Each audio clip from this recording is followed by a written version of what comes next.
बिस्मिल्लाहिर्रहमानिर्रहीम। अस्सलाम वालेकुम दोस्तों। उम्मीद है इंशाल्लाह आप सब ठीक होंगे, खैरियत से होंगे। शौक भी इंशाल्लाह ठीक होगा अल्लाह के फजल से। दो तीन चीज़ें आप दोस्तों के साथ शेयर करनी है। बहुत मुख्तसर सी वीडियो इंशाल्लाह होगी, पूरी देखिएगा ताकि आप दोस्तों को समझ आ सके कि ये चीज़ें किस लिए इस्तेमाल हमने करवानी है और इनका क्या फ़ायदा है।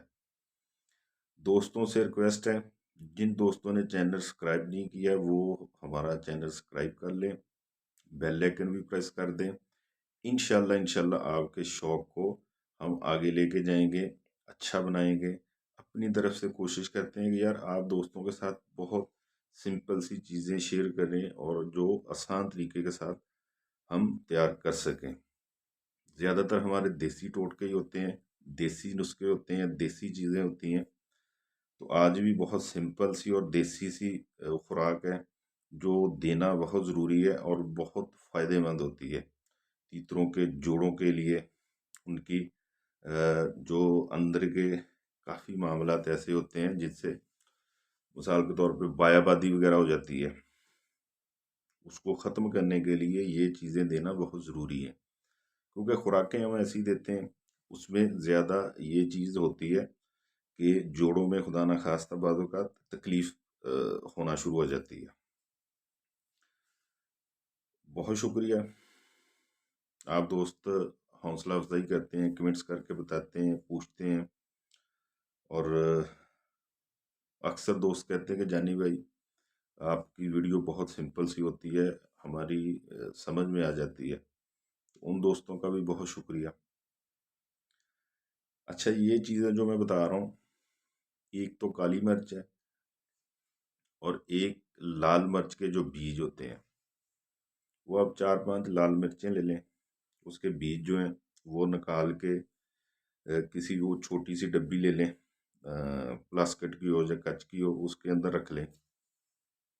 उसी के साथ आपने काली मिर्चें रख लेनी है कोई 8-10। ये आपने हफ्ते में मिसाल के तौर पे आपने इतवार वाले दिन एक काली मिर्च दी है, आटे के अंदर छुपा के देनी है, तीतर की जुबान को ना लगे, उसमें छुपा के देनी है ताकि वो आसानी के साथ खा ले। उसके 3 दिन बाद आपने जो लाल मिर्च है इसके 3 से 4 बीज लेने हैं, वो आपने आटे के अंदर छुपा के देने हैं। और इसका फ़ायदा क्या है? इसका फ़ायदा ये है कि जिस तरह हम खुराकें इस तरह की इस्तेमाल करवाते हैं ताकत वाली, जितनी ज़्यादा ताकत वाली चीज़ होगी वो जोड़ों को खोलती है। ठीक है जी। बाज़ों का तो ये एक मिसाल सीधी सी बात हम करते हैं कि बायाबादी जो हो जाती है, बायाबादी होती है, जोड़ों में दर्द होना शुरू हो जाता है। जैसा कि मिसाल के तौर पे हम अगर गोश्त बहुत ज़्यादा खाते हैं तो कैस्ट्रोल का हो जाता है, दूसरा वो हो जाता है यूरिक एसिड हो जाता है, जोड़ों में दर्द होना शुरू हो जाता है, तो बाद में कोई ना कोई चीज़ लेनी पड़ती है। इसी तरह ये आपने काली मिर्च और ये लाल मिर्च के बीज जो है, जिस तरह मैंने रूटीन के साथ बताए हैं, इसी तरह इंशाल्लाह इस्तेमाल करवाने हैं। अल्लाह के फजल से आपके तीतर सेहतमंद रहेंगे, जोड़ उनके तंदुरुस्त रहेंगे और बुलाई इंशाल्लाह अच्छी करेंगे। उम्मीद है ये आप दोस्तों के फ़ायदे में होगी इंशाल्लाह।